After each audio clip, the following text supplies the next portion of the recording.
নমস্কার। জীবনের প্রথম কোনো কবিতা আবৃত্তি করে শোনাচ্ছি। জানি না কেমন হবে। একটু শখ লাগলো তাই করছি। তুমিও বলবে, কার্তিক ঘোষ। ভালো মেয়ে ঠিক কাকে বলে জানো?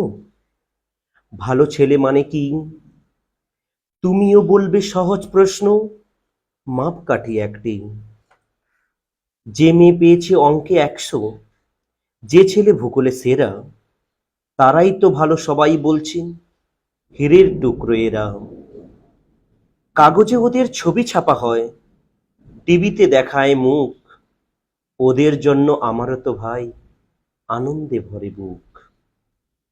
তবু কেন যেন তোমাকে বলছি, দেখে শুনে পাই ভয়, শুধু এত এত নাম্বার পেলে ভালো মানুষ কি হয়?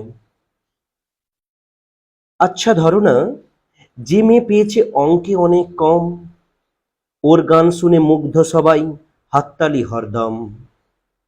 ওই যে ছেলেটা পাস করে গেছে একেবারে টেনে টুনে, বলতে কি ভাই, আমরা অবাক ওর আবৃত্তি শুনে। নাটকে ওর নেশা আছে খুব, পরের বিপদে ছোটে। পাড়ার তিন্নি বাংলায় নাকি 30 পেয়েছে মোটে। কিন্তু মেয়েটা খেলাধুলোতেও 10খানা গায়ে নামি।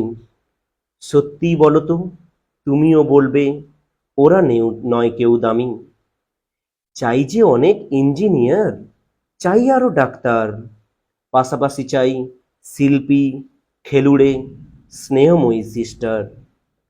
কম নম্বর পাওয়া ছেলেটাই কারিগর বলে আজ, দেশটা গড়তে ওদেরও তো হাতে দেখো কত দরকারি কাজ।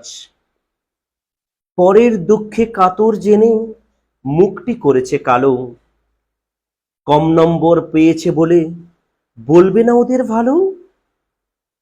অভাবের টানে কলেজে পড়েনি, ছোট দরমার বাড়ি, তবুও ছেলেটা বাবা মাকে দেখে ভাড়াটে চালায় গাড়ি। তাই বলছি কি, শুধু নম্বরে হয় নাকি মাপকাঠি? ভালো ছেলে মেয়ে বলতে কি ভাই, মানুষ চাইছি খাঁটি। নমস্কার।